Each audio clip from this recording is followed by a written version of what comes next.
So there should be only 49 states on the flag. No, there should still be at least 50 states on the flag because Canada belongs to the United States and Puerto Rico.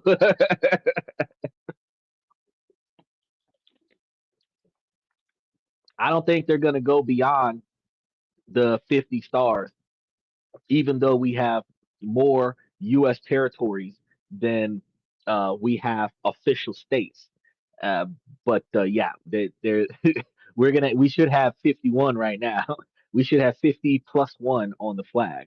So it should be stars and stripes and a plus sign up there just to let them know that there's more than that up there. We're going to jail.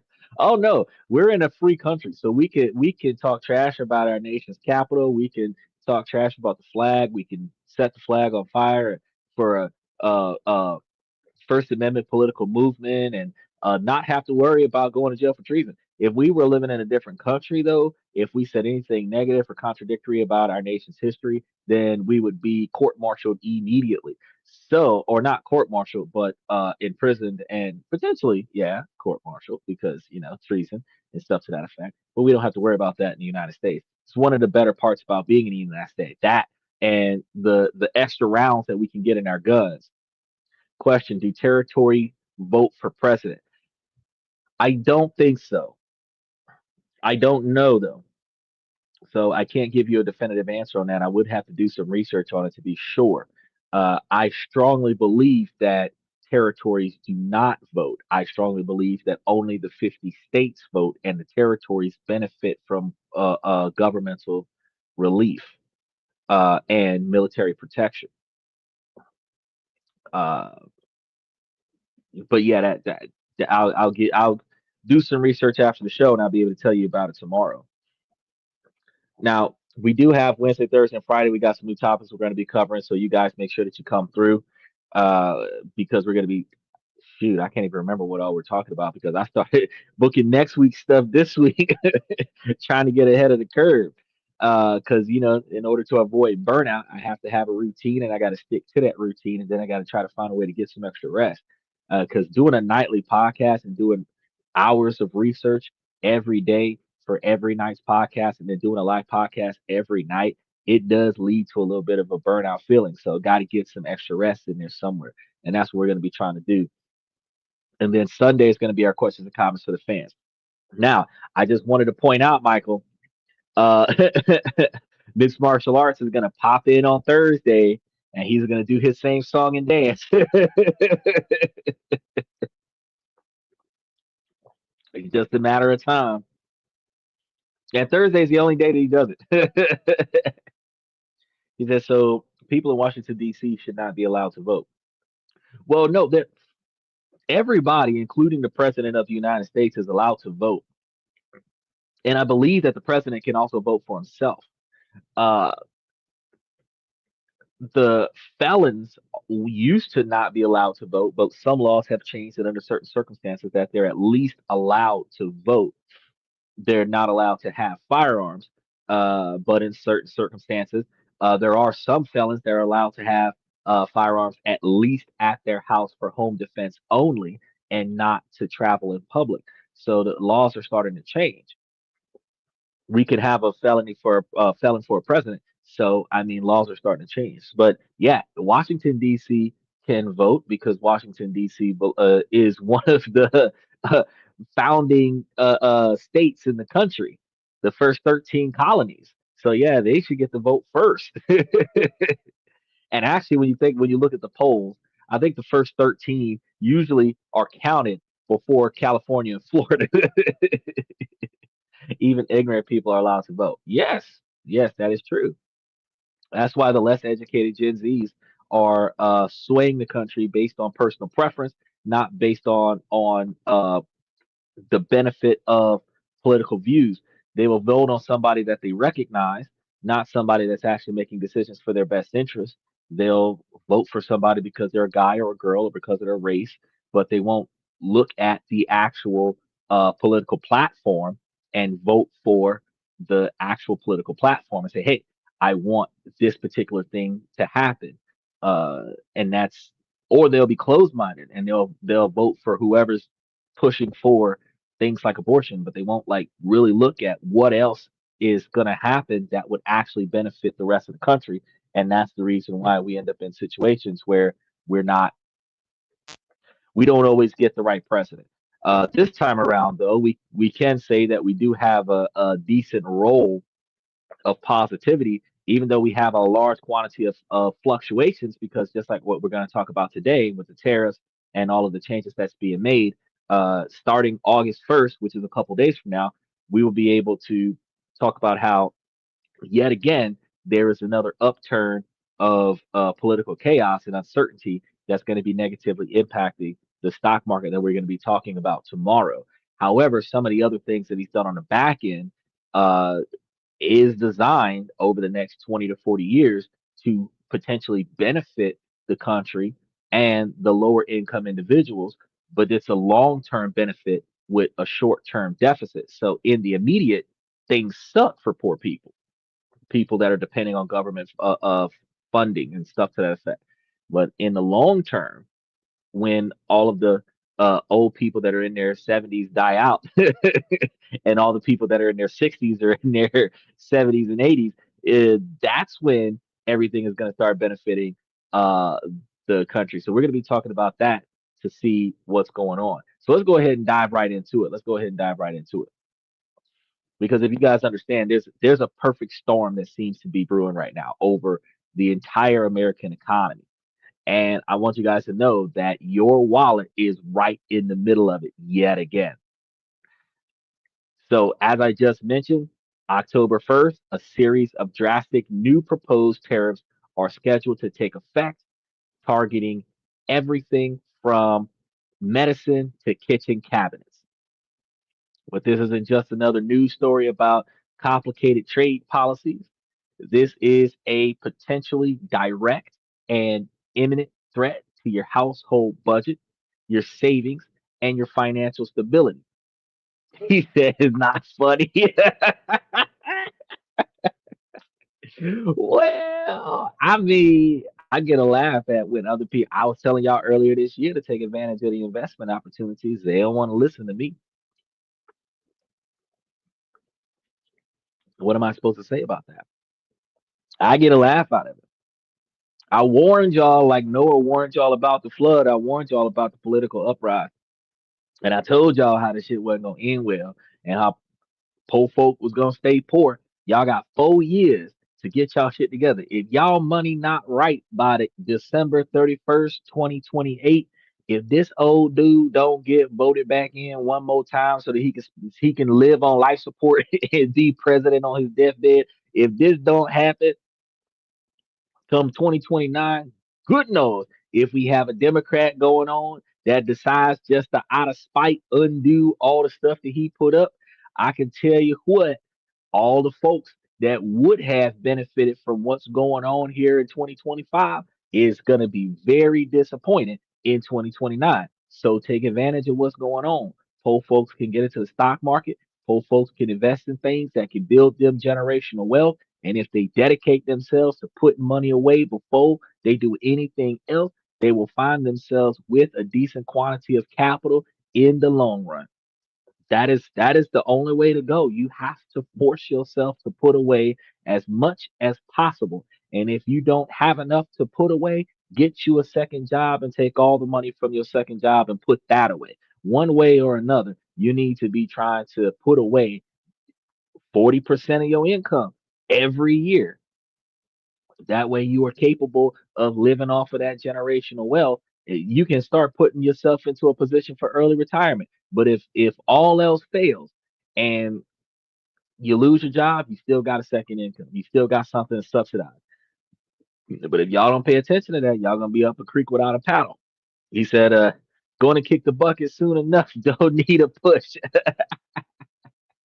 Everyone needs a push, but you need a push to survive, not struggle. We're talking about a proposed tariff that could reach a high as 100% on certain essential medications and up to 50% on everyday home goods, all potentially hitting in just a few days.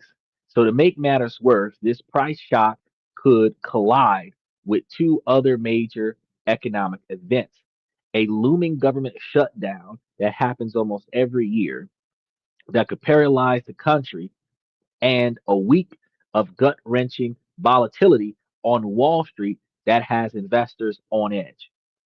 And we're going to be talking about that part tomorrow. This isn't about politics in and of itself, it's about your money. And today, we're going to break down exactly what these proposed tariffs are, how they work, and the real world math of what they might cost you. So we'll look at the links between Washington's political gridlock and your 401k. And most importantly, we'll walk through what you can do right now to prepare for the financial turbulence ahead, because being informed is the first and most critical step to protecting yourself. Now, imagine going to the pharmacy to pick up a prescription that you rely on, something that you just really need. He said, just in time for Christmas. Yeah, getting financially screwed just in time for Christmas. And this is a branded medication that cost you $100. A uh, and then you're being told the new price could now be $200. Now imagine that you're finally ready to start that kitchen remodeling that you've been saving for, but the quote for your cabinet just jumped up by 50%, adding thousands of dollars to the cost overnight. This isn't just a far off hypothetical. This is the potential reality millions of Americans may be about to face as a new wave of tariffs announced by President Trump is scheduled to take effect on October 1st. And these aren't just small adjustments. Proposed tariffs of up to 100% on some branded pharmaceuticals and massive duties on furniture, home goods, and even heavy trucks are designed to be disruptive. Now, the funny thing about this is that it doesn't just affect deciding to improve your home cabinet. It affects real estate, because real estate investors that buy houses, rebuild them, and put them back out typically redo the kitchen. That's one of the main things that gets redone. They do the floors, they remodel the kitchen, which means that if the cost of cabinets is going up, you're looking at the cost of the house for sale is going to go up, because their $50,000 worth of remodeling might start turning into 75 to $100,000 for the same quantity of remodeling, which means that $150,000 house with a $50,000 remodeling that could have been sold for $250 to $300,000 is now going to be a $150,000 house with $100,000 worth of remodeling being sold at $300 to $350,000, where you, as the investor, getting hit with the 7% interest rate from mortgage companies, are walking into a house that costs $100,000 more than before, and those interest rates are going to have you paying almost $650,000 over the course of 30 years, where you would have only spent $500,000 over the course of 30 years before the inflation hit. Yeah, that sucks. The administration says this is about protecting American manufacturers and national security, but the immediate and unavoidable consequences is that prices for a wide range of goods are about to spike, and the cost gets passed directly down the line from the importer to the retailer and ultimately to you. And this is usually how it happens. The person who's selling it and shipping it over raises the price to offset tariffs. Then the person who's buying it has to pay that cost in order for them to sell it. When they sell it, they have to raise the price to offset the cost of getting it. And then you want it, have to pay more money for it in order to have it.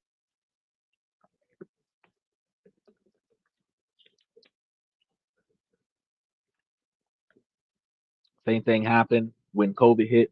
Lumber costs went through the roof, probably because they were setting all them bodies on fire. This is going to be much worse. Yeah, this is going to be way worse than what happened in COVID. It's going to be way worse than what happened in COVID. This is going to be like a direct tax on your life, and it's arriving at a moment of profound economic uncertainty. So, what exactly is happening on October 1st? President Trump has informally announced a new aggressive set of tariffs that are among the most sweeping in recent history. A tariff is a simple as a tax on imported goods. So you want to think of it as a fee the government charges to bring a product from another country into the United States. The stated goal is often to make foreign products more expensive to encourage people to buy American made alternatives. Again, forcing people to put their money where their loyalties are. So instead of buying foreign, they're going to force you to buy domestic so that because you're going to buy what you can afford, so that American made can become more dominant in this country because it is not American made, it's just sold in America. Most things are made outside of America because we spent the last 30 or 40 years outsourcing resources. So we have a very big import market. But Donald Trump, again, is trying to force made in America. And made in America will create more factories, create more jobs, and other such things. He said, why would you do a tariff on medication? Well, doing a tariff on medication would require more people to pay for American made pharmaceuticals because as we talked about a couple of weeks back, India is shipping a lot of pharmaceuticals to the United States. Bangladesh shipping a lot of pharmaceuticals to the United States. There's a lot of places that are shipping pharmaceuticals to the United States. If you put a higher tariff on the pharmaceuticals that are coming into the United States, then the pharmaceutical companies will charge more money to the individual consumers. Now, the individual consumers that don't have the money to pay the price for the foreign pharmaceuticals will then invest in local or generic pharmaceuticals because a lot of times if we need medication, we don't care where it comes from. We just have to be able to afford to pay for it. Now, while our insurance might pay for some stuff, when there's a deductible, we would choose the deductible that's a $0 deductible. So if we can get the medication that does what we need it to do for cheaper or nothing, then that's the one we're going to go for. We're not going to argue that we want specifically Indonesian or specifically Kazakhstan pharmaceuticals. That's not what the normal consumer does. We either want what we can afford, or in some situations when we're splurging, we get the brand.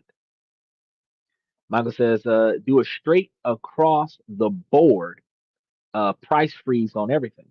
Well, that's not capitalism. If protesters, instead of running through the streets setting stuff on fire, uh, would take their money away from the things they don't agree with and put their money towards the things that they do. You don't like inflation, you stop buying expensive shit. The expensive shit will go down in price specifically because nobody's buying it. So you will have a high supply, low demand. When you recognize that Americans are wasteful, if you hit a right price point, it could be overly expensive, but if it's sold out, it's at the right price. You could vice versa if you schedule something and you thought it was cheap and nobody's buying it, they're buying something cheaper, then you didn't hit the right price point. So doing a price freeze requires consumers to stop buying after it reaches a certain price. We would have to recognize we don't want that because that costs too much. Things like not buying off of Amazon and buying off of Temu instead because Temu is a third of the price. Things like buying from Walmart instead of Costco because it's cheaper. You know, things like buying from Exxon instead of Shell and Chevron because it's cheaper. These are things that people can do to move their money in the direction of affordability, which then brings the prices down. People stop driving their cars because the gas prices are going too far up, and they start walking and riding bicycles. Invest money on an electric scooter that they can charge at their house and ride around on their electric scooters instead of riding around on gas powered vehicles, forcing gas prices down because nobody's paying for fuel. People stop traveling because the cost of traveling is expensive, so they stop traveling, which will cause prices to go down because nobody's buying a ticket. The plane is empty.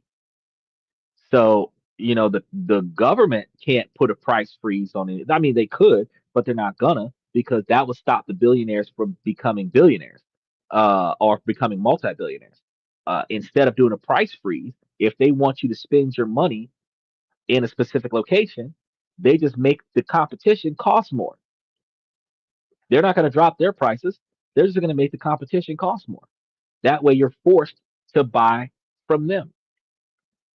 So anybody who's invested in American companies would be glad to see foreign companies getting extra tariffs, because that interferes with their ability to get as much profit. Because if you're going out to buy a car and the car costs $20,000 more than an American-made car, just because it's foreign, you're not going to any of the foreign car dealerships because the cars cost too much. So think about Fiat and other such non-American companies. If their cars on average cost 20 or 30 thousand dollars more than an American-made car, you're less likely to go buy that foreign car. Now, what'll end up happening though is that because they're going to have a high supply and a low demand, they're going to drop the price of their car, which means they're going to get less profits, and they're still going to sell their car, and we're still going to buy their car at cheaper than what we're going to get it from America, because when America starts having sellout on their products, you're going to end up in a situation where they're going to increase the price. Why we did it back in the 1970s? You're talking about back in the day when we were willing to tax the rich 50%. We're not in that society anymore. The rich, the multi-billionaires run the country. Back in the 70s, the president wasn't the richest man in the country. Rich people keep their money in their pockets. Donald Trump did not say we're going to tax the rich 50% to offset the deficit of this country so that there will be more money there to not dismantle the Department of Education. Instead, if you see what tariffs he put out, high earners from stock investments gets tax deductions. Big business gets tax deductions, and then cutting loans, which stops building debt for the government, cutting benefits and services, that stops building debt for the government, privatizing everything, that puts the cost on the American people, stop doing local tax deductions, which means that you're really only going to get state taxation, state, I mean, federal tax deductions, but state taxation is still going to be there. You're not going to get those deductions anymore. So if you live in a state that does state and federal taxes, you still got to pay that state taxes. So we did it back in the day because back in the day, we were talking about working together to keep the country afloat. Today in 2025, the country doesn't need to stay afloat. The country needs to thrive, where the rich get richer and the poor get poorer because the poor spend more money than the rich. The rich spend money, and the rich might spend money in mass quantities in certain situations, but the poor spend all of their money all of the time. So a $50,000 jet once for a rich person is not the same as wasting $40,000 a year on hair and makeup and other stuff, which is what the average American person does. A $250,000 Rolls Royce once is not the same as $250,000 worth of upgrades on your Hellcat so that you can get it impounded by the police for drag racing down the street and doing donuts in the parking lot by Walmart in California. and then going to buy another one to do the same thing all over again. See what I'm saying? You got to think about that. So that's one of the reasons why back in the 70s they were able to do it, but now in 2025 they're not going to do a price freeze because that's going to take the money out of the billionaires' pockets. 1979 Nixon Executive Order 11615 Economic Stabilization Act of 1970. Okay, fair enough. But also back in those days, it was taxing the rich 50% so that they could fix the economy. We're not trying to fix the economy right now. The rich want to get richer, and American made is going to make American companies owned by American millionaires more money by taxing the foreign companies. Nevertheless, the economic reality is far more complex, and the cost of the tax rarely stays with the importer.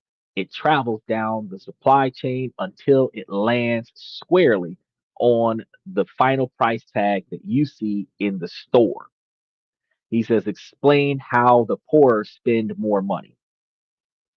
I love that. I love that dynamic. I think poor people have no money. Yes, poor people have no money because they spend every dollar that they get.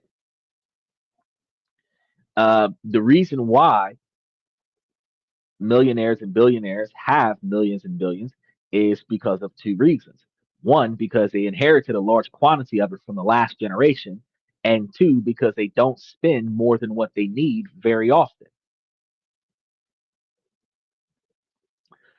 When you think about percentage wise, a billionaire might spend 30% of their income, or a millionaire might spend 30% of their income, and that out of $1 million, $300,000 is a lot of money. However, a person that's living off of a $50,000 a year income is spending 100% of their income. A person living off of a $75,000 a year income is spending 100% of their income. A person living off of $100,000 a year is spending 100% of their income. So next year, the millionaire still has $700,000. The billionaire still has $700 million. The person under $100,000 broke as fuck. Millionaires and billionaires don't have to go to work because they don't need to. And poor people have to go to work because they don't have any money tomorrow to pay for their bills next week. They have to go to work. They don't choose to go to work because if they choose to not go to work, they're choosing to live homeless and begging for money on the side of the road because they need money to buy food, they need money to pay for shelter, they need money to keep their clothes clean, whatever clothes they're going to have clean. They need money to take showers.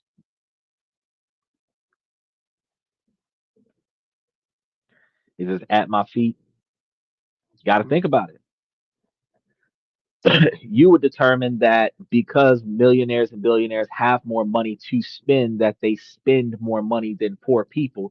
But the millionaires and billionaires can compare to the amount of money they have access to, they spend less of the money that they have access to than people who have less money. Poor people more impulsively buy than they do save. And rich people inherently have accountants that saves their money for them so that they're not capable of impulsively buying. Now, granted, they might answer to an accountant where that accountant's job based on the trust is to keep more money in the bank than they spend. So as much as they might want to buy something, you're going to have to close a business deal to make enough money to buy that. But it doesn't change the fact that they're compelled to not waste too much of the money that has been saved for them from the last generation and the generation before. Because some families, like the Rockefellers, are like 20, 30 generations worth of success, you know? So Donald Trump's children's grandchildren are still going to be billionaires. Elon Musk's children's grandchildren are still going to be millionaires. But think about some ex-football players and basketball players that have only been out of the game for 2 years are now broke. Live off your income, not your principal. Right. But poor people don't think about that. Poor people live off of the principal of their income instead of investing their income and then living off of the interest. So let's break down the two main types of tariffs. First, there's a specific tariff, a fixed fee per item, like $1,000 tariff on every imported car. Then there's an ad valorem tariff, which is what we're seeing in this new announcement. And this is a percentage of the new item's value. So a 10% ad valorem tariff on a $30,000 car would be $30,000. Now, these new tariffs are ad valorem, meaning the more expensive the product, the higher the tax. We spend less money. I mean, I'd argue the difference. I would argue the difference. We have less money to spend. I would agree to that. But poor people spend more money than they make. And that's the reason why they go into debt. And that's the reason why they go bankrupt. Poor people do not invest as much as they should. And that's the reason why they don't have enough money to spend. They don't have enough emergency funds left over. So I personally have the understanding that if more than 100% of the money that you bring in you spend, then you spend more money than a person that keeps 75% of their income, regardless of the threshold of amount of capital you have access to. Now, would that mean that a poor person would have to live at a lower standard of living in order for them to build their wealth? Of course. If you're making $70,000 a year and you're trying to live off of 30% of that, you would be living at closer to a $30,000 or $25,000 a year lifestyle so that you could take $40,000 of your money and put it towards investments so that within 10 years, you would have over $400,000 of principal invested plus interest compounded over that 10 years. And then with almost $500,000 worth of probably $600,000 worth of money in the stocks, depending on how you invested it, you would be able to leverage your stock option to go buy you a $250,000 house cash up front and then pay um the loan off of the dividends off the stock where you basically got you a free and clear house. You could mortgage that house to go and buy a second house that's a rental property where your $250,000 house you could mortgage it for 150,000 and go and buy you a house down the street that's cheaper than your house, rent it out, and now your tenant is paying the mortgage. But now you've got an income. But it would take you 10 years to save that kind of money. And then it would take you the next 10 years to move your money around so that you have second and third assets to gain from. And that is why they're poor. Yes, but that also means that they spend more than the rich people. You have to change how you how the world works. That is exactly true. Now, let's look at the specific numbers because they are very staggering. First and most alarming is a proposed 100% tariff on certain imported, branded, or patented pharmaceutical products. Now, this means the cost for an importer to bring these drugs into the country could double overnight. And the White House has stated this is designed to force drug companies to move manufacturing back to the United States. There's a significant proposed exemption. Companies currently building or that have broken ground on a manufacturing plant in America won't have to pay the tariff. So major players like Johnson& Johnson, Eli Lilly and Merrick have already announced billions in U.S. investments, which may shield them. However, this doesn't mean the consumers are entirely safe. The policy could create a two-tiered system. Companies that haven't started building in the United States would face the full 100% taxation. He said, if you have that type of money, give it to the poor. Would that help you? Well, charity um, charitable donations are tax deduction. And if you have proof that you did a charitable act for someone else, then that'll be a tax deduction. If there was a charity that did stuff for poor people, like common day to day stuff, help them get affordable clothing, help them get reasonable transportation, help them cover some of the emergency funds that they need to keep from getting their utilities cut off or getting their rent uh, uh, late payments and stuff to that effect. And that was a publicly funded 501c3 charity, and millionaires and billionaires donated to that charity, then yeah, because they can get a deduction off of that. Private individuals can get more than 50% of their income tax off. After COVID, it was like 100% of your money could be donated to charity. And then uh, C corporations get 10%. LLCs don't get anything, but C corporations get 10%. So if you make $1 million as a C corporation and you donate $100,000 to a charity that's helping the people, it's a tax write off. Or if you donate it to a church, it's a tax write off. And churches don't have to pay taxes, and churches don't have to take care of the people. They just have to put on a show every Sunday morning.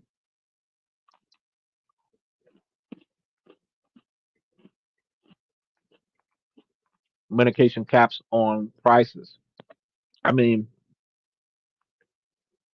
they have caps on cell phones right now, where in the United States they're not supposed to sell a cell phone over $800. But if you look at that $16,000 iPhone 16 and that $16,000 X25 Ultra, they're selling them over $800. They have fixed the system to where they don't do contracts up front. They do no contract, but they give you a payment plan for the equipment under the conditions. Here's the back end contract that if you terminate service, you owe the remaining balance of the device effective immediately. They give you a discount on the device, bringing the value of the device down to the legal value of the $800, and they lock you into a mandatory payment plan so that you are guaranteed to maintain service with them for 24 months. And then they encourage you to upgrade your phone, which guarantees that you will maintain service with them every time you upgrade your phone for another 12 to 24 months, depending on the value of the phone.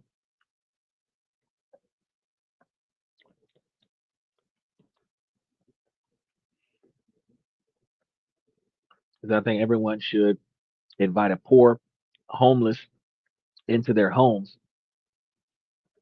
Societies would be better. You can get a tax write off. There are tax write offs for doing things for homeless individuals. There are tax write offs for, um, there are grants out there. There are government grants out there for individuals who can prove that they are benefiting the high risk community. And homeless individuals will fall into the category of high risk communities. building shelters and creating. So the building rental properties that you can rent out and turn you a profit off of is fantastic. But the government would give you free money for building uh, uh, uh, refugee housing and shelters. And with like 3 to 5% of the population of every state not having enough places to stay, where only 1% of the homeless population has a shelter to stay in, it's a wonder why most uh, real estate investment corporations don't put money towards building properties for free people. That would be a tax deduction because it's not turning a profit, and a grant would fund them for providing for the poor. They can get paid twice technically. But people are so greedy that before they do something for the sake of somebody else, they're going to squeeze as much money out of the economy that they can, so that they can make themselves millionaires and billionaires. Strange, isn't it? But the taxes that we're talking about today, the import taxation, this could severely impact the supply and price of specialized medicines from countries like the United Kingdom and Switzerland, as well as Singapore. For patents who rely on specific imported drugs, the impact could be severe. Health insurance companies will almost certainly face higher costs, and those costs are likely to be passed on to you directly through higher premiums for your insurance policies, especially when your health insurance is paying for your medication 100% of the way.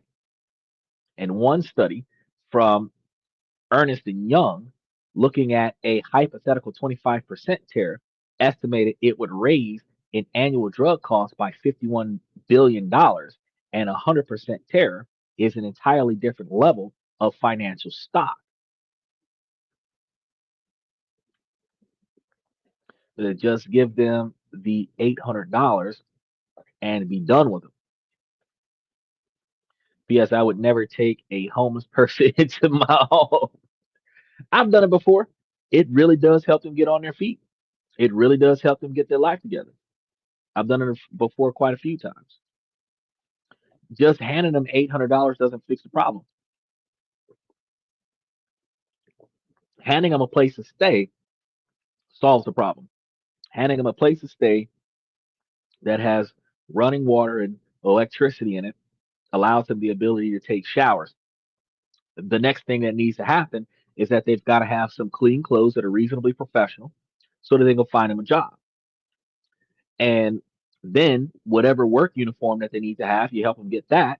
You got to help them get their ID as well. And then they can go back to work. The billions of dollars that we spend on incarcerating homeless people in our legal system costs more money.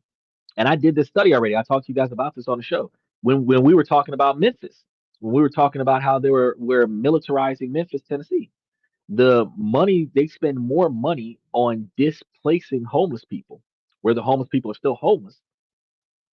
They spend more money on that than what they spend on just taking them off the streets and giving them a place to stay to begin with.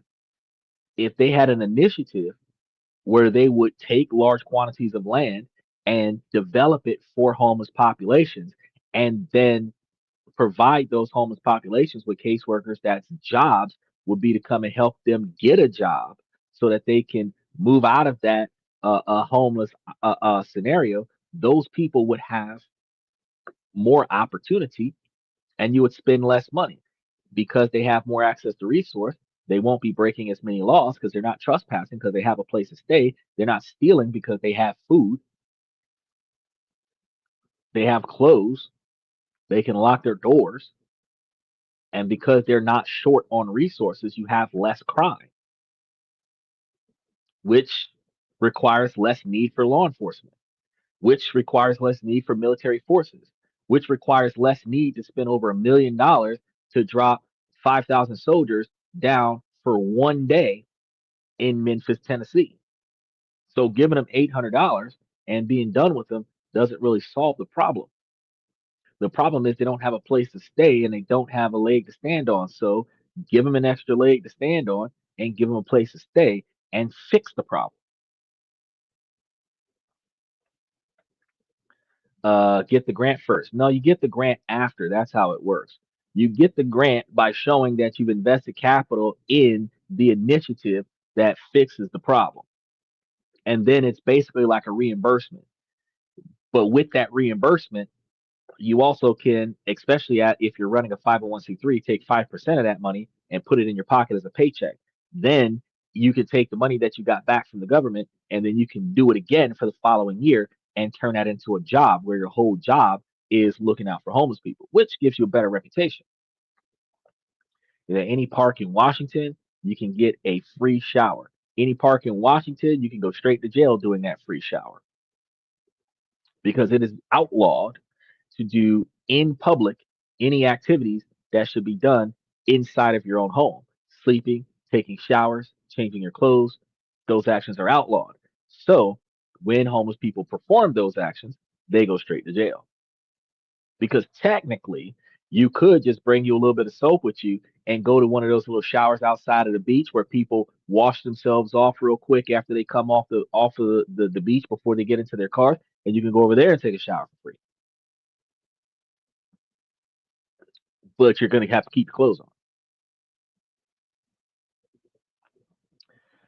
Another crucial detail about these tariffs is the distinction between branded and generic drugs. The announced tariffs specifically targeted branded and patented pharmaceuticals, while generic drugs appear to be exempt for now. So, this is critical because it means many common and affordable medications might not see an immediate price spike. However, uncertainty lingers about whether the raw materials used to make those generics, known as active pharmaceutical ingredients or APIs, will get caught in the tariff net later.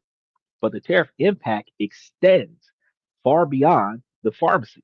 The second major category being targeted is your home. President Trump has announced proposed tariffs of 50% on imported kitchen cabinets and bathroom vanities and 30% on upholstery furniture like sofas and armchairs. The reason given is to combat the flooding of these products into the American market, with the president citing national security. Now, and this is going to be the tax reason, the reasons for taxation, but I don't understand what is so catastrophic to society about having extra armchairs and like sectionals and stuff to that effect. Like, is it because like chairs like this, if they become too common, everybody's going to be sitting away from each other, so we're not going to be as connected as we sit on our cell phone and text one another. But let's do some simple math real quick. If you budgeted $10,000 for new cabinets, the cost could just suddenly jump to $15,000. That's an extra $5,000 that you need to find just for the cabinets. This single policy could push a planned renovation out of financial reach for many individuals. Home builders will also see their costs skyrocket, and those costs will likely be passed on to the home buyers, making already expensive houses even less affordable. It's not just big projects. The 30% tariff on upholstery furniture means a new sofa that costs $1,500 today could cost $2,000 after the tariff. These aren't luxury items, they are essential household goods. The National Retail Federation has estimated that consumers could pay billions more each year for furniture alone under these kinds of policies. We're already seeing evidence of this now. Even before this new round, existing tariffs have been blamed for a surge in furniture prices. And the consumer price index, a key measure of inflation, has also been ticking up, with many economists pointing to tariffs as a significant driver of higher costs. Here's the truth: nothing going to change. Always have been poor people through our history. Even President Grant was poor. Many people more poor. Oh, more people more poor. I disagree because while President Grant was poor, President Trump is not poor, and Obama's not broke. So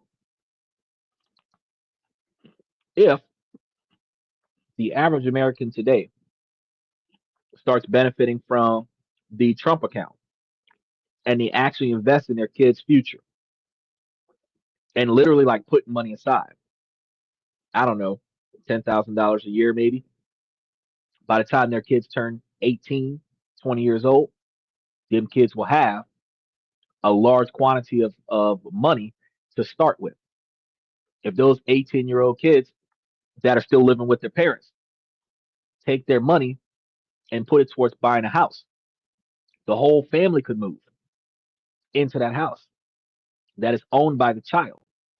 Then when the parents die off, the child don't have to worry about probate tax because they own the house that their parents were living in. But that kid now does not have to bounce around from place to place, renting a house from somebody else, trying to find a place to stay, getting thrown out of wherever they're at. If that child decides to go off to college, they've got a house generating revenue because while they're paying rent on college dorms, they have their own house generating revenue. Take a family with more than one kid. You got three kids. All three kids are grown, 18, 19, 20. Each one of them got 20 grand. You're getting a $300,000 house, 4-bedroom house, $500,000. You put 60 grand down, your notes are more affordable. That 4-bedroom house might cost you $1,500 a month instead of a 4-bedroom apartment costing you $3,500. So the issue is that the more responsible we are, the less poor we are from generation to generation, and the more financial literacy that is taught to the next generation at younger ages, the more responsibility will change. And then you'll still have improvements. Will there be richer people than other people? Of course. But will you have a lower quantity of actual poor people? Yes, you will. You'll have definitely a smaller quantity of poor people. Kitchen remodeling will be $60,000. You're right, $60 to $75,000. So who benefits from the tariffs? The rich people benefit from the tariffs. The poor people will be negatively impacted by the tariffs. Still no changes. Nope. There's drastic changes. There's no immediate change.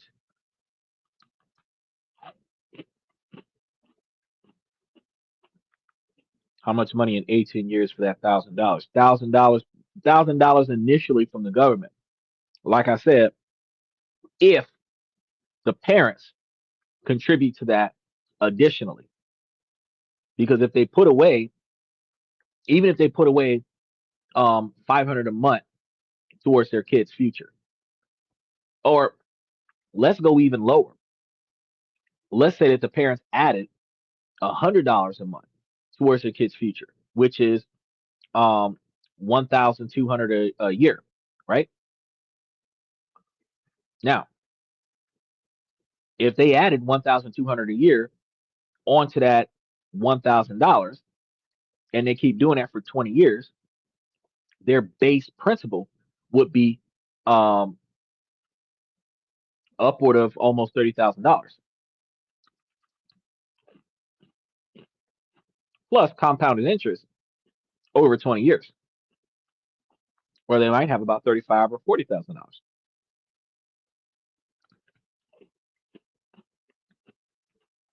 It's nothing if the government gives them $1,000 and the parents do nothing with it. It's only going to give them like $3,000, $3,800 in 20 years. If the $1,000 does nothing, but if you got 3 times as much money in 20 years, if you put 20 grand in there, you'd have almost 40 grand in 20 years. which means your kid could buy a house, pay for their education if they wanted to, and it would go a whole lot further than having the kids living in your house because they can't afford to live on their own, having the kids um, begging and borrowing and shacking up with people that they shouldn't have to shack up with because they can't afford to live on their own. Because if you're teaching them how to be financially responsible, you're teaching them how to survive. You put them in a position where they finance a house, and they're going to be living better. Because the 18 years that the government hasn't spent yet. The government is giving the money to the parents to hold for the kids, where the kids cash in on it when the kids are grown. So it's not if the government hasn't spent it yet. If mom and dad doesn't fraudulently take the kids' money and spend it, that would be the only case that'll happen there. The government is affording capital to the kids upon birth that will stay there until the kids come and get it. 70 years, still no changes. Well, over the last 70 years, there were no changes, but over the last 9 months, there's been a bunch of changes. Americans are still broke because Americans are still wasteful. Americans are not poor, they're broke. Americans are poor and broke.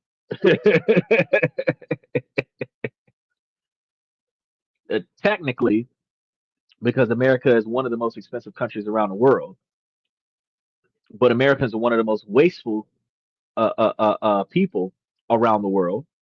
Is the reason why things can cost so much and we'll still buy it. We'll buy $9,000 for a pair of shoes just because Trump signed his name on it, instead of buying a $20 pair of shoes because they fit and they're comfortable. So we have to recognize that a large portion of the problem is the decision making process of the American people. How much can a camel carry before he gives out? That's a very good rhetorical question. But if you're trying to weight a certain quantity of weight on one camel versus weighting that same weight across multiple camels, you would do better with having more camels than you do weight, which is why typically they have 1 to 2 people per camel when they're traveling across the desert with camels. And if they have a party of 5 or 10, they have 5 to 10 camels. They don't have one camel pulling a wagon of 20 people. And the same should be with our money. We should diversify our money into areas where we don't have all of our money in one spot. And by far, we should not be dumping all of our money into something that's not making money for us. We should walk away with more money than what we walked up with. And if we're not, we're doing something wrong and we need to change our dynamics. A down payment in 18 years, I can't count that. I can't count that hit. Well, you're not going to be here in 18 years. You're already 70. In order for you to be here in 18 years, you'd be 88. If you if you're still here in 88, you'd be doing a down payment. Your grandkids, your great grandkids will be doing a down payment on your retirement home using that tariff money. Or not the tariff money, the Trump account money. It's still possible. It's still possible.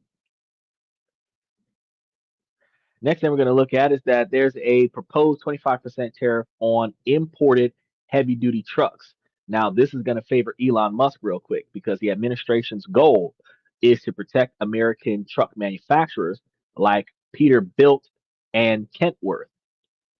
While this may benefit a few US specific companies, the ripple effects will be felt across the entire economy because trucks are the lifeblood of American commerce. A 25% tax on new trucks will increase the cost for shipping companies, and those higher costs get baked into the final price for virtually every good sold in the country. Federal Reserve's Chair Jerome Powell himself has warned recently that higher costs for goods are a primary driver of the inflation we're already experiencing. So these new tariffs are like pouring gasoline on an already burning fire. He says the math doesn't add up. What math doesn't add up? What math doesn't add up? If you're coming from the idea that the government gave $1,000 per kid, and that's all the kids got for 20 years, and the money's only going to grow to about $3,800 in 20 years, and you're trying to calculate how does a kid have 40 or $50,000 to start with, you're not paying attention to the fact that in order for them to have that 40 or $50,000 to start with, the parents would have to start being financially responsible and investing in their kids' future. So even if the parents don't have a stock portfolio, they should be investing in the kid's stock portfolio so that when the kid gets grown, the kid's got money to live off of. If those parents were smart and those parents had an LLC under their name and they paid their kids a salary and then they told their kids to take their salary and put it towards their stock investment so that the kids will be investing in their own stock investment, then the money that the parents are giving the kids is going to be a tax write-off because they're employees of the family business.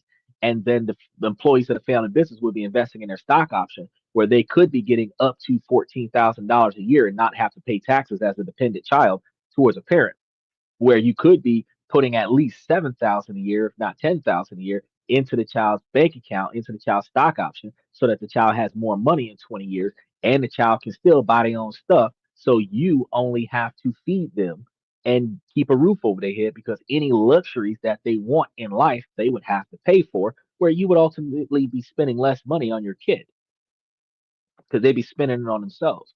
Teach your kid how to make money from outside of the house so that you don't have to pay them extra money, and then they would have more money to put towards their future success.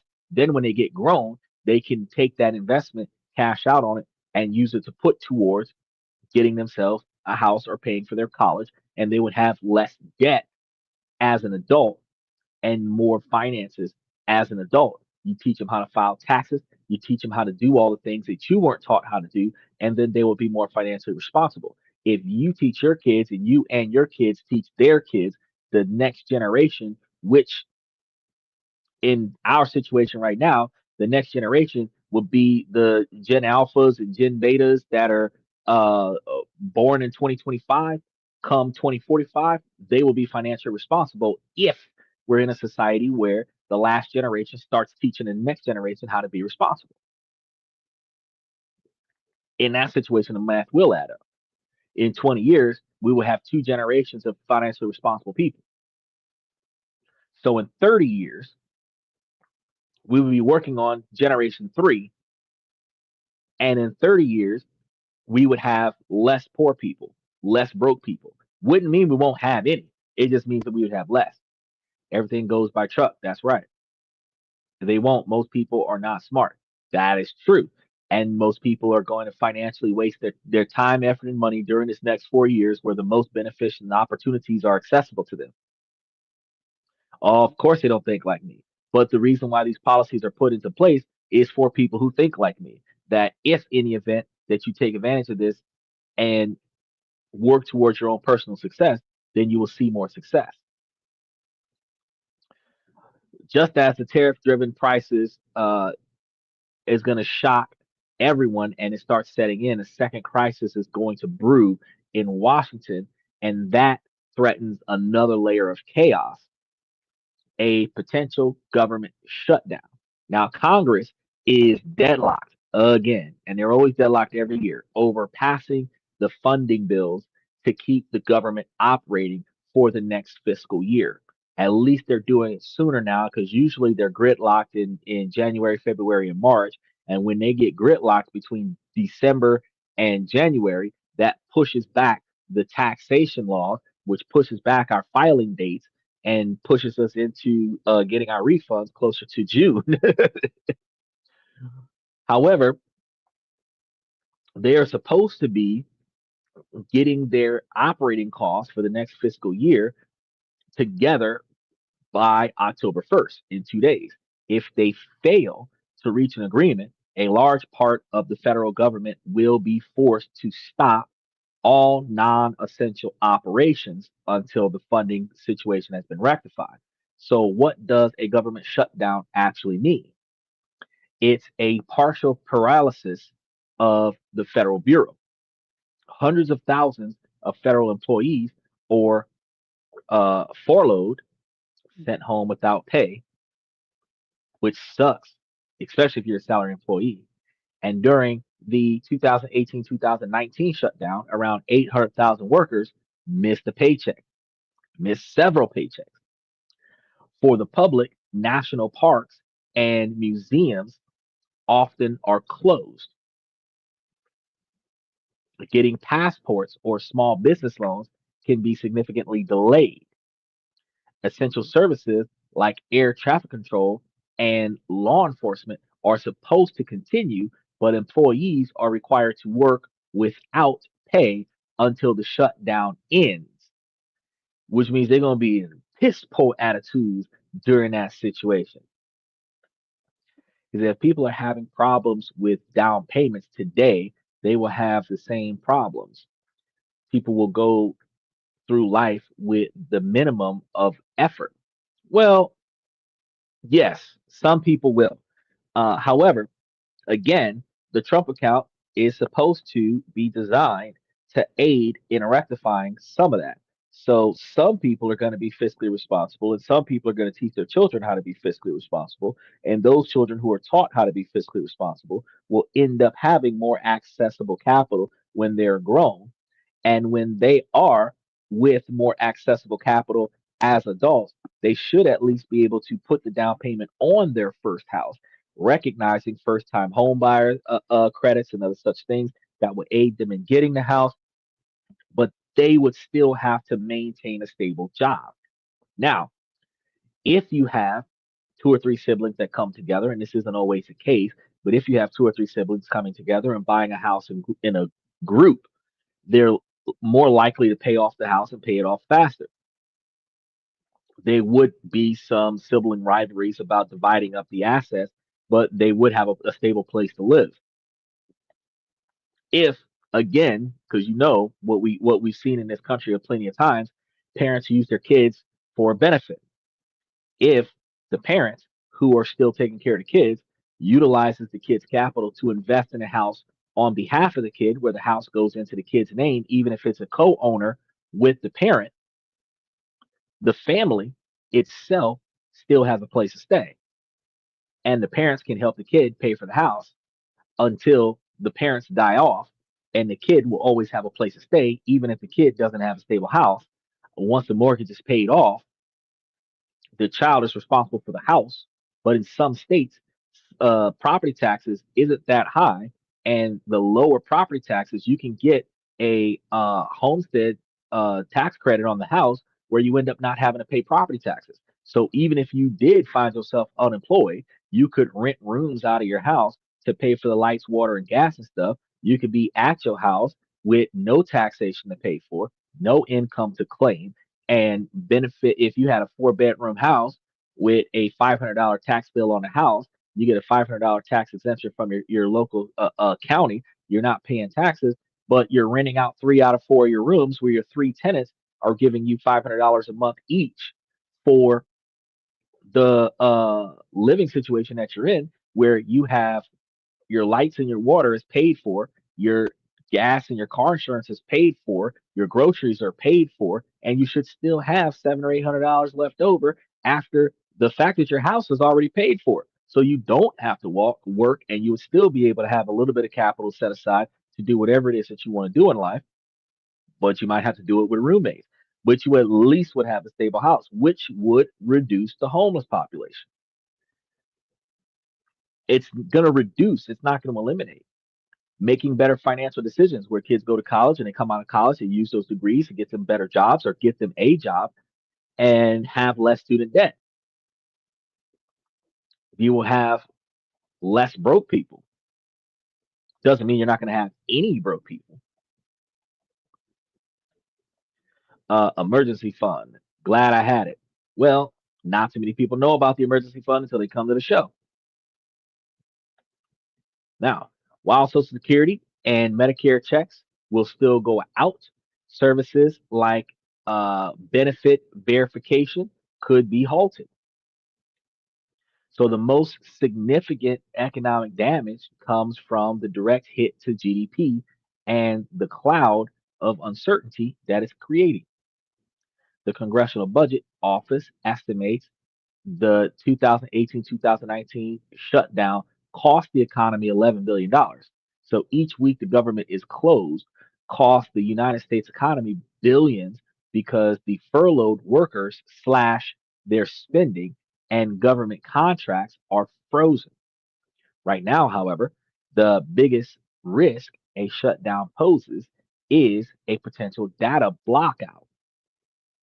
The federal government publishes the key economic data that everyone from the Federal Reserve to Wall Street relies on. A shutdown could delay crucial reports, most notably the monthly jobs report. Without it, the Federal Reserve would essentially be flying blind as it tries to manage interest rates. They'd have to make critical policy decisions on outdated information, increasing the risk of a misstep with massive consequences that goes to the consumers. This information vacuum is terrifying for financial markets. Markets thriving on data and predictability. They despise uncertainty. A data blackout forces investors to trade on rumors and speculation, leading to wild swings. So you have this perfect storm forming, a new tariff set to directly increase prices, and a potential government shutdown injecting a massive dose of uncertainty into the economy. This convergence of dysfunction in Washington creates a toxic environment for financial stability. The combination of startling tariff announcements and the looming threat of the government shutdown has sent tremors through the financial market. After the period of relative calm, Wall Street has been rattled yet again. And this isn't just abstract numbers. This volatility has a direct impact on your 401k, your IRA, and other investments that you've had. And we're looking at right now in the stock market, if you look at some of the stocks that's going across the bottom of the screen, you'll see that a lot of stocks have taken a dive this past week. Then no, it won't. He's homeless, which means he's broke. Not a good choice. Well, I mean that's a good debate. Um, but I'm gonna incline to disagree because if the kids got a house, he's not homeless, and if he rents out his house, he got income, and his stuff is paid for by his tenants, so he's not broke. If individuals who have money and don't have a place to stay can rent directly from the property owner, they can get it at a significantly cheaper price than a property manager. Now, while that relationship is going to be a lot different than what you would get from a third party company, the fact is that just like an Airbnb, you can rent your place out and subsidize your income or utilize it as an income altogether. You have dorm living if you live near a university and the rent to stay in your house is cheaper than the rent to stay in a dorm. You can take in college students, which is guaranteed pay because they can give you 3 months worth of rent or 4 months worth of rent to cover this semester. And then when they get their student refund from next semester, they can give you 4 more months of rent. You can do short term leases. And by them being individual contracts for the room, if an individual doesn't pay their rent, you can evict them at their expense, seizing guaranteed capital that they're going to be getting from their student loan refunds. If the unemployed homeowner does not find an option to generate revenue like being an Uber or Lyft driver, then they'll end up losing their house if they don't pay off the mortgage. So there's still going to be opportunities for failure. This isn't a foolproof plan where people are guaranteed to be successful, but you will have less unsuccessful people and less unknowledgeable people because two different generations are going to be improved at the same time. This generation and the generation that follows. And this generation is going to include the baby boomers that are left, the Gen Zs, the Gen Xers, the millennials. That's all this generation is going to be dealing with. And then the next generation, the ones that aren't 18 yet, they're going to start hearing that. And then you're going to have parents and grandparents teaching the kids that are born between 25 and 28 how to be responsible for the next 20 years. So by 2055 or 2058, we should have a more significant, responsible group of individuals. Doesn't mean that we're going to eliminate the whole poor class. It doesn't mean that everyone's going to be financially responsible anymore, but it does mean that there are going to be less people struggling because they did not have a way. You had a way, you just didn't do anything about it. You had an opportunity, you just didn't do anything about it. He said, well, you have two problems. He's in your house, and two, your stuff is in his pocket. No. Usually, if you're renting out a place, everything in the house is a business now. Everything in the house is part of the business. You should not have uh any unnecessary valuables that's not under a lock and key. You should be able to vet the individuals good enough to reassure yourself that you're not moving thieves into your house. If they can afford to buy their own shit, you're not likely to have them steal your stuff from you unless you waste a bunch of money on valuables. Your stuff is not in their pocket. Their money is in your pocket, and they're using your stuff while they're in your house. The same way your best friend crashing on your couch eating all your food would do. The only difference is this person's giving you money to stay there.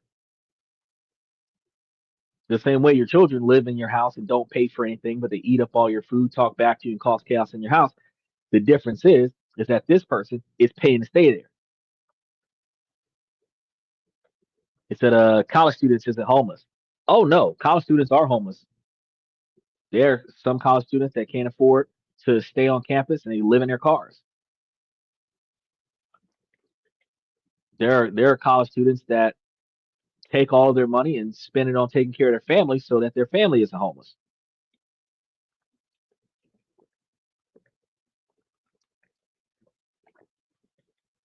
So yeah, there are college students that are homeless. There are college graduates that are homeless. And there are individuals that inadvertently had a roommate situation, got evicted with the other person, even though they weren't the problem. And because they got that eviction on their name, they're hard up to find a place to stay. High risk tenants, you could charge a larger quantity of money to move them in. They'll agree to that because they need a place to stay. And that money will offset when they come up short because everything's already covered.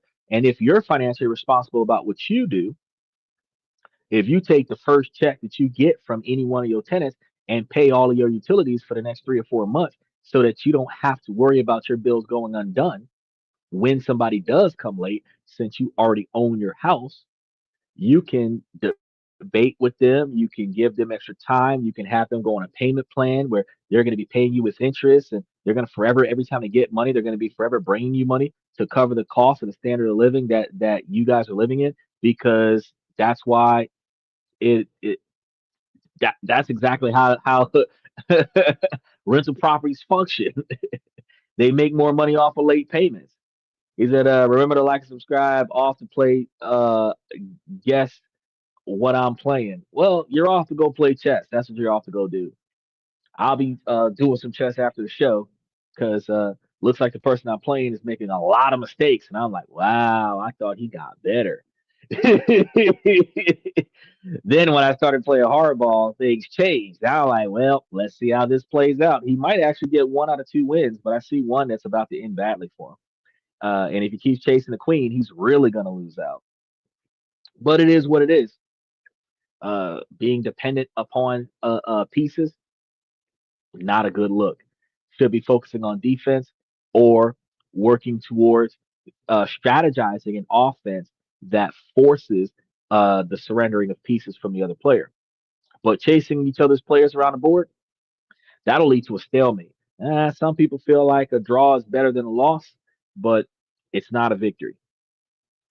So, uh, have the markets reacted to the things that's been going on over the past few days?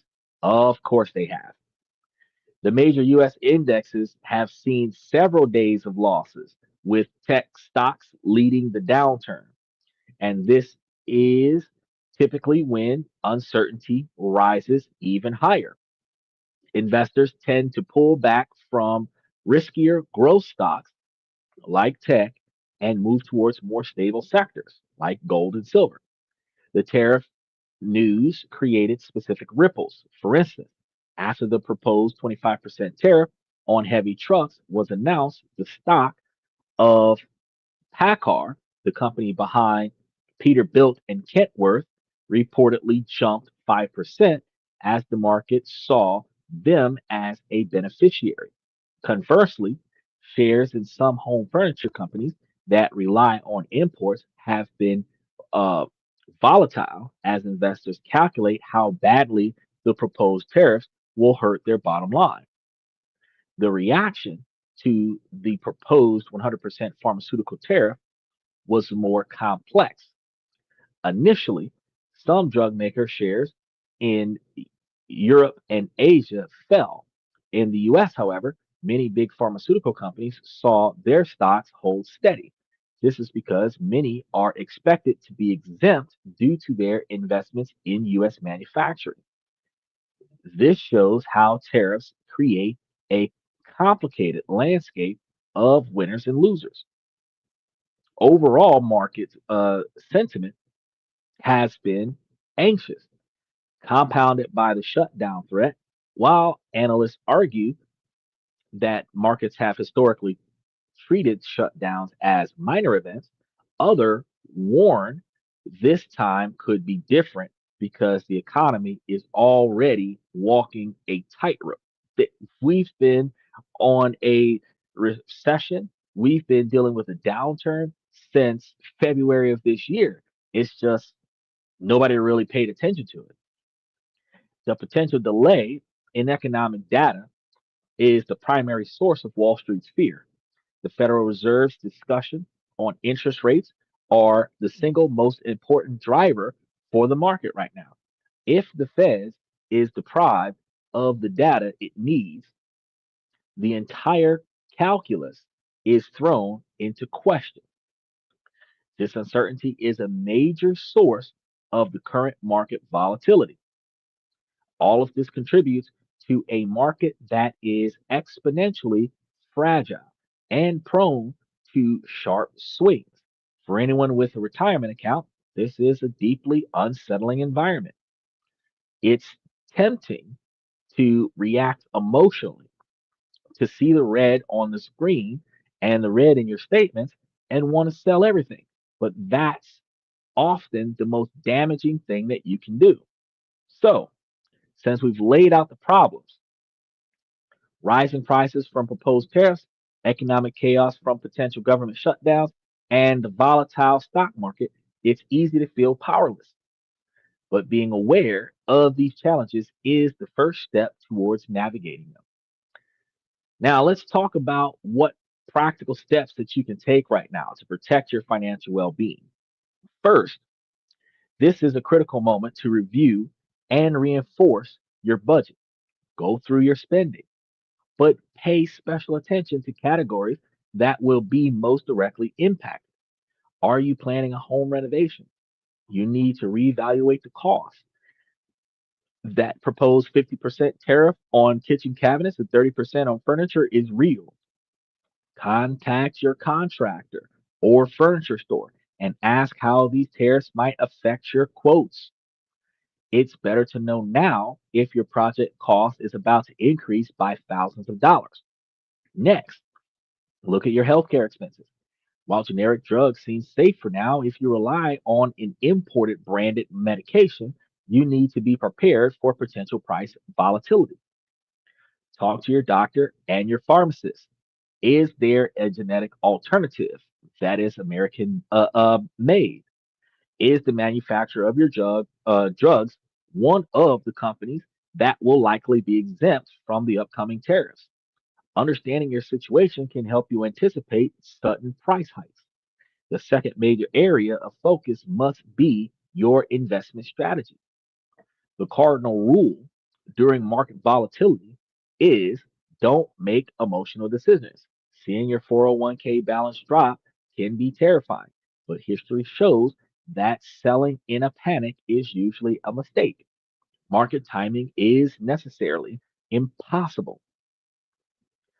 Selling after a drop often means you lock in the losses and miss the eventual rebound. Instead, lean on proven long term strategies. A well diversified portfolio spread across different asset classes and sectors is your best defense against targeted shocks such as this one. Also, consider the principle of dollar cost averaging. This means investing a fixed amount of money at regular intervals, regardless of market swings. Continuing your regular 401k contribution is a perfect example of an action such as this. Third, focus on your cash reserves and your debt. In times of uncertainty, cash is king. Having a robust emergency fund, 3 to 6 months at the least, 12 to 18 months is best. Having this much worth of essential living expenses is your ultimate safety net. It allows you to absorb unexpected costs without going into debt or selling investments at a loss. At the same time, be mindful of high interest debt like credit card balances. The economic environment that we are heading into is inflationary. And if interest rates stay high, carrying debt will remain expensive. The coming weeks and months are likely to be turbulent. The convergence of aggressive new tariff uh, proposal, the political uh, brinkmanship of the government shutdown, and the resulting market volatility creates a challenge of economic landscape. The price for essential medications, home goods, and countless other products may be set to rise, putting a direct strain on household budgets. Well, while these forces are outside of your direct control, your response to them is not. By taking a proactive and informed approach, you can build a financial defense to help you weather this storm. It starts with understanding what is happening and continue with whatever you're trying to do throughout the process, making a thorough review of your budget and a disciplined approach to your investments. Now, this is a moment that calls for clarity and preparation, not fear. The more you know about these large scale economic shifts that impact your personal finances, the better equipped you will be to make smart decisions. If you want to keep getting clear, actionable analysis on how major economic events affect your wallet, make sure that you subscribe and hit the notification bell. We'll be tracking these developments every step of the way to bring you the information that you need to stay ahead of the curve. We're also going to be letting you guys know what's going on with the dividend rotation strategy come tomorrow because we're supposed to be selling in the morning to be prepared for when we start off with buying back into uh, GLS, Global Net Lease. Now we're going to be doing that over the next 24 hours, and we want to make sure that as we continue to, well, no, actually, we're moving into Two Harbors. That's going to be the one we're moving into. So we're going to be selling Global Net Lease today, and then we're going to be buying Two Harbors tomorrow. And then we're going to ride that wave until we come out of Two Harbors, and then we're going into Global Net Lease. Either way, we're going to keep rotating during our dividend rotation strategy, and we're going to try our best to keep benefiting from the volatility of the stock market. I want you guys to make sure that you take the opportunity to like and subscribe if you haven't done so already. I'm going to say, ladies, as long as the situation doesn't make sense, I'm going to keep asking you, ladies, to make it make sense. So, ladies, please make it make sense. I'm going to give another special shout out to Steven, as well as Danny Steffen from Twitter and Twitch. I really appreciate you guys for coming to the show and showing us love. Tomorrow we will be giving you some and how the stock market has been drastically impacted by what we talked about today, and some investment options that we can look into as of tomorrow. And then we have new countries to talk about on Wednesday, and the rest of the week is already lined up. So if you hit the notification button on all of the shows available on the YouTube platform today, you'll get notifications as soon as we go live throughout the week. I'm going to say we are 65% male-driven podcast from the male's perspective. I give you guys this information to help you guys become higher value men. So if you take this information and utilize it, you can find yourselves making better decisions to improve your standard of living. Changing your financial decisions gives you more resources for your personal life, and making better decisions in your personal life prevents you from making bad financial decisions in your personal life that would negatively impact your business life. These two things play off of one another. Ladies, this situation is not being provided exclusively to men, because you can take this information and utilize it as well to make yourselves higher value women. If you're finding individuals that have the same drive and motivations as you do, even if they have different ideas and opinions, you guys can come together and make yourselves more successful as a group, working towards common goals, as opposed to being individuals working on individual goals that are counter effective to the other person's goals. Now, remember, if there's anything about your life that you don't like, you have to take first person accountability and proactively make the changes that need to be made that are inside of your control within the confines of the law to improve the things that you don't like, so that you no longer have those things that you don't like weighing you down. It takes responsibility, as we explained to Michael on the show today, that you can't just assume that the society is going to be hopeless because society has not applied themselves in the past. Now that they have the opportunity to learn, they can use that opportunity to invest. And then they can use those investments to save and live. And if they teach their kids and their grandkids how they got to where they are today, then their kids and grandkids will learn from them and then reincorporate that at a younger age into their standard operating procedures. And in doing so, your kids will be more successful. And hopefully, if you teach your kids to teach others to be more successful, then your kids will already have a habit of teaching everybody else how to be successful. And then your kids would follow through with teaching their kids how to be successful as well, which means that while passing along generational wealth could be beneficial to the next generation, passing on generational knowledge would be even more effective, because at least in that scenario, the kids wouldn't be wasting the money irresponsibly. So I want to thank you guys for coming to This and That. My name is Xander, where we talk about this, that, and everything in between. And I'll see you guys tomorrow.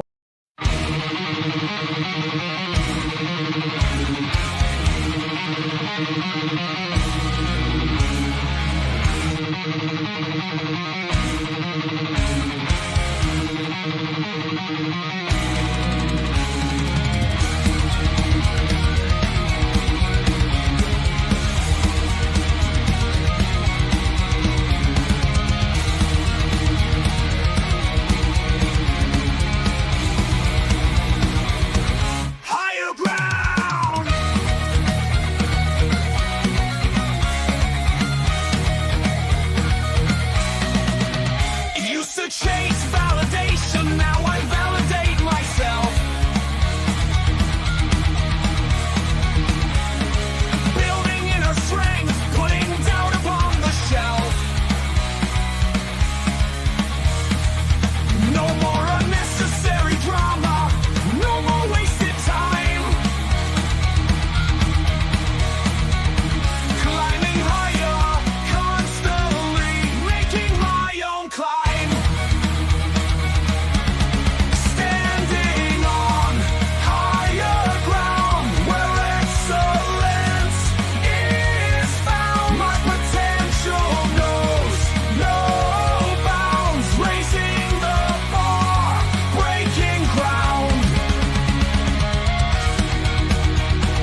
command.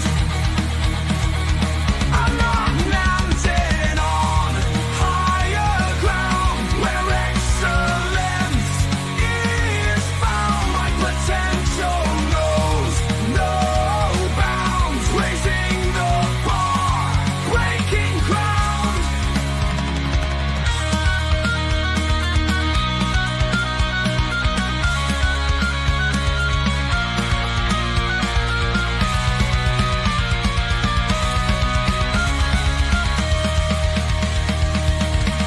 I'm not just living, I'm manifesting my vision, cutting through limitations with surgical precision.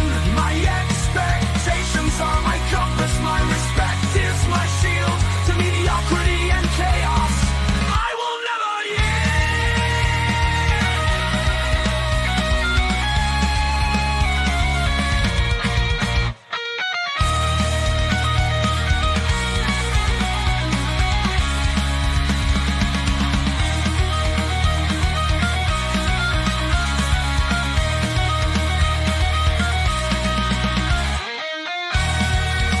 I'm not just living, I'm manifesting my vision, cutting through limitations with surgical precision. My expectations are my compass, my respect is my shield to mediocrity and chaos. I will never yield.